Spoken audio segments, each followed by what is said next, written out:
Pemirsa, Presiden instruksikan agar masyarakat yang harus keluar rumah di saat pandemi COVID-19 wajib mengenakan masker. Ini disampaikan Presiden sesuai dengan anjuran terbaru dari Organisasi Kesehatan WHO.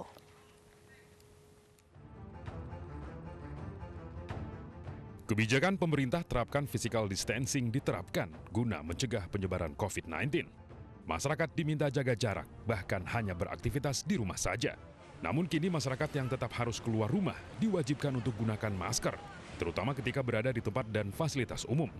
Langkah ini tentu bertujuan mencegah penyebaran virus corona di Indonesia. Presiden dalam rapat terbatas Senin pagi menginstruksikan agar kementerian terkait menjamin dan menyediakan masker bagi seluruh masyarakat. Membaca bahwa WHO menganjurkan agar semuanya memakai masker. Saya minta juga penyiapan masker ini sekarang ini betul-betul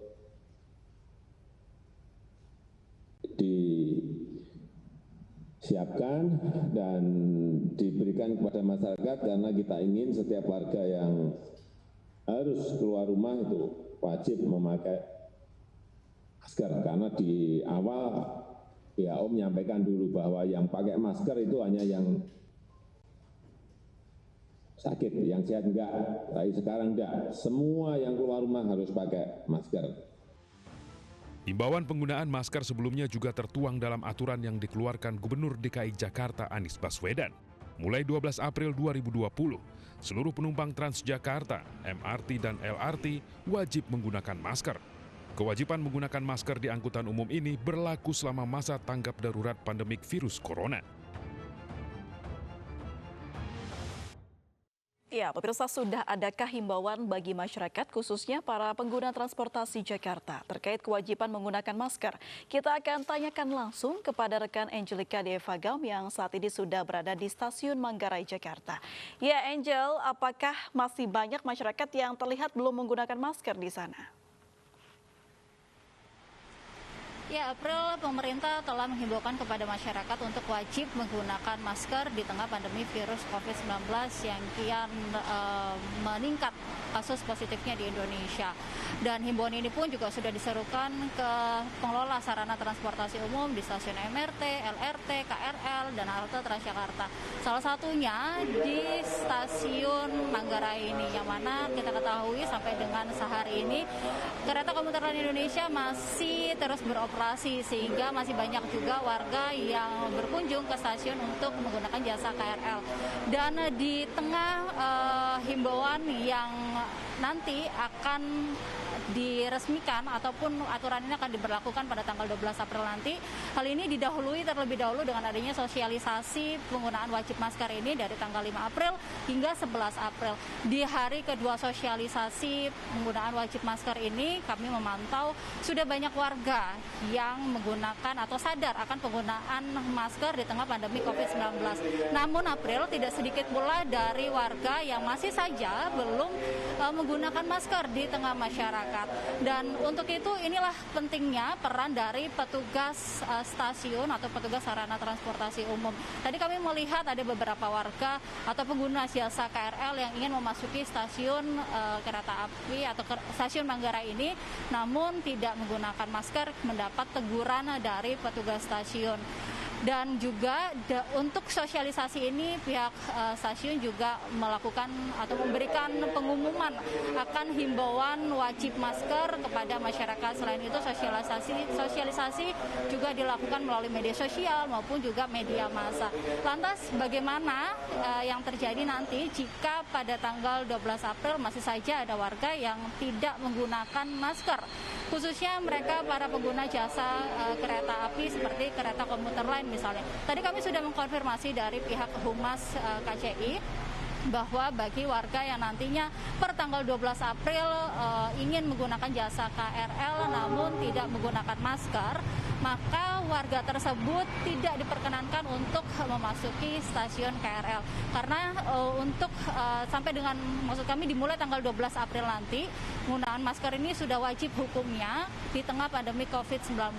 Untuk itu penting sekali ini diperhatikan oleh masyarakat, khususnya para pengguna jasa transportasi umum, untuk selalu siap sedia masker. Masker yang dianjurkan oleh pemerintah saat ini juga adalah masker kain, bukan masker yang biasa digunakan atau masker yang sekali pakai yang digunakan oleh tim medis, karena masker tersebut hanya untuk diperuntukkan oleh tim medis saja. Untuk itu masker kain adalah masker yang dianjurkan saat ini oleh pemerintah agar digunakan oleh masyarakat banyak. April. Angel melaporkan langsung dari stasiun Manggarai, Jakarta. Pemirsa, penggunaan masker dilakukan sebagai upaya perlindungan utama dalam mencegah penularan virus corona. Seberapakah efektif penggunaan masker dalam menangkal virus corona? Kita akan bahas bersama Ketua Tim Pakar Gugus Tugas Percepatan Penanganan COVID-19, Pak Wiku Adi Saspito. Selamat malam, Pak Wiku. Selamat malam, Mbak April. Pak Wiku, ini kan sudah ada kebijakan dari pemerintah untuk wajib menggunakan masker. Tapi potret-potret aneh terjadi hari ini di Jakarta, banyak sekali kerumunan masyarakat begitu. Jakarta ramai hari ini. Apakah ini artinya masyarakat merasa dengan masker aman untuk beraktivitas di luar, Pak? Ya, jadi sebenarnya kan masker sesuai dengan anjuran WHO sekarang wajib digunakan di Indonesia sesuai dengan arahan Presiden Jokowi. Jadi masyarakat yang ada di luar kan ini baru saja diumumkan, ya pasti perlu waktu lah untuk akhirnya masyarakat itu menyesuaikan diri. Jadi mungkin sebagian masyarakat sudah mulai menggunakan masker, bahkan sebelum diumumkan pun mereka juga sudah menggunakan masker, dan sekarang mulai banyak, dan kami yakin pasti dengan bertambahnya hari, dengan kemampuan mereka mengusahakan memiliki masker dan berbagi dengan yang lainnya, pasti mereka akan makin banyak menggunakan masker. Baik, dipilihnya kebijakan untuk wajib menggunakan masker. Sebenarnya seberapa efektif sih, Pak, masker ini untuk digunakan melindungi dari COVID-19? Jadi masker ini kan ada beberapa jenis. Yang dimaksud dengan masker mungkin saya boleh jelaskan satu-satu ya. Jadi masker yang tinggi nilai kemampuan untuk menyaringnya itu adalah masker yang disebut dengan N95. Maksudnya masker N95 adalah masker yang dapat menyaring dengan efektivitas 95%. Dan ini biasanya digunakan untuk tenaga medis yang menangani pasien dalam kondisi potensi virusnya dalam bentuk aerosol. Biasanya di ruang operasi atau ruang tindakan. Untuk berikutnya ada masker yang disebut masker bedah, yang biasanya ada yang warna hijau, ada yang berwarna oranye. Masker ini digunakan untuk tenaga medis yang menangani pasien tetapi tidak punya potensi virusnya bentuk aerosol. Khusus untuk para dokter yang berinteraksi dengan pasien yang potensi membuka mulut dan seterusnya, seperti dokter gigi, disarankan menggunakan masker yang berbentuk N95. Karena ini keamanan untuk tenaga medis. Yang lainnya bisa menggunakan tenaga medisnya menggunakan masker bedah. Sedangkan untuk anggota masyarakat, itu cukup menggunakan masker kain. Ini adalah contohnya, masker kain ini, cara membuatnya, memakainya adalah arah lipatannya ke bawah. Dengan harapan kalau misalnya ada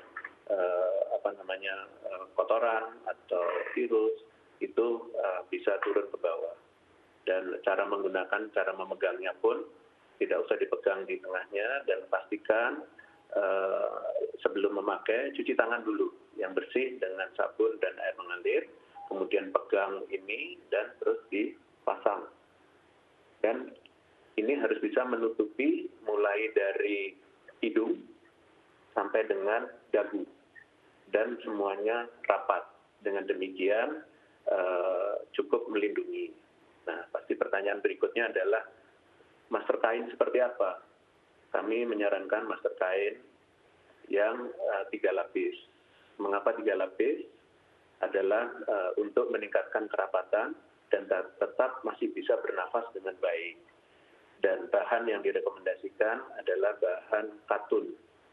Dan setiap kali dipakai sekitar 3-4 jam, kalau sudah mulai basah, harus diganti dengan masker yang lainnya.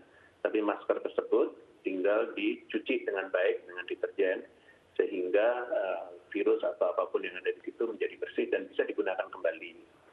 Dan untuk masyarakat tentunya harus saling berbagi. Jadi kalau kita menggunakan masker di tempat umum, tapi orang lain tidak menggunakan masker di tempat umum, maka itu juga tidak aman. Maka dari itu kita selalu menganjurkan pihak yang lain juga menggunakan masker atau kita bagi, karena ini bagian dari solidaritas bangsa. Demikian. Baik, mengenai data persebaran COVID-19 ini Pak, ada data yang masuk di kita yaitu RO-nya 2,5. Itu berarti setiap orang dapat menularkan ke rata-rata 2,5 orang begitu. Dan inkubasinya berapa lama nih Pak yang tercatat? Inkubasinya sebenarnya adalah 7 hari. 7 hari sampai dengan 10 hari.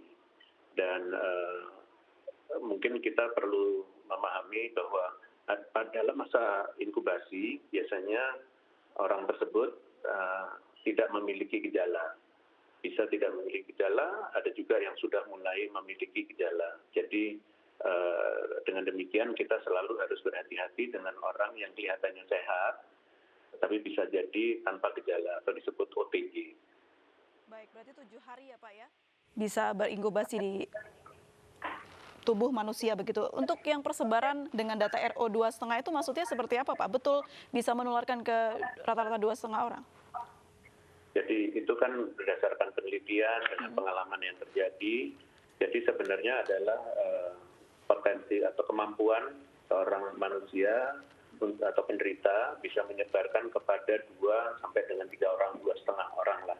Dan itu menyebarkannya kan kalau dalam kondisi berdekatan, tidak ada alat pelindung, dan orang itu sehat tapi imunitasnya rendah, maka potensi untuk menjadi sakit. Tapi kalau kita lindungi dengan masker, dengan jaga jarak, maka sebenarnya yang RO 2,5 jadinya kan bisa tidak terjadi. Dan itulah maksudnya menggunakan masker adalah melindungi itu, tetapi tidak serta-merta kita terus pakai masker, terus boleh berdekatan. Oke. Ya. Baik, Pak, RO 2,5 ini berapa hari orang dapat terserang virusnya, Pak? 2,5 itu adalah hanya untuk menggambarkan tentang kemampuan seseorang yang sedang menderita untuk bisa menulari orang lain, sejumlah 2 sampai 2,5 orang lah, kurang lebih begitu. Berapa lama? Ya tergantung masa inkubasinya yang bersangkutan dan efektivitas atau jumlah virusnya yang bisa ditularkan. Kembali lagi, nggak usah takut dengan 2,5 tersebut, karena ini adalah pelindung, ini adalah barrier untuk menghilangkan 2,5 itu. Kalau kita melindungi dengan dengan masker, otomatis akan menekan potensi virus itu untuk menyebarkan. Misalnya saya sakit, saya gunakan ini, atau saya adalah OTG, saya gunakan ini, otomatis akan mengurangi kemampuan untuk menularkan pada pihak lain. Okay. Di sisi yang lain, yang satunya juga pakai masker. Jadi kan otomatis akan menurun drastis. Baik, Pak Wiku, ini Kementerian Kesehatan menolak pengajuan penerapan pembatasan sosial berskala besar di DKI Jakarta. Kementerian Kesehatan juga menilai syarat yang diajukan Pemprov DKI Jakarta tidak lengkap. Ya, baik. Jadi pembatasan. Inilah surat dari Kementerian Kesehatan Republik Indonesia berisi penolakan pengajuan pembatasan sosial berskala besar DKI Jakarta. Kemenkes menilai syarat yang diajukan Pemprov DKI tidak lengkap. Selanjutnya, Pemprov DKI harus membalas surat ini dalam waktu 2 hari ke depan.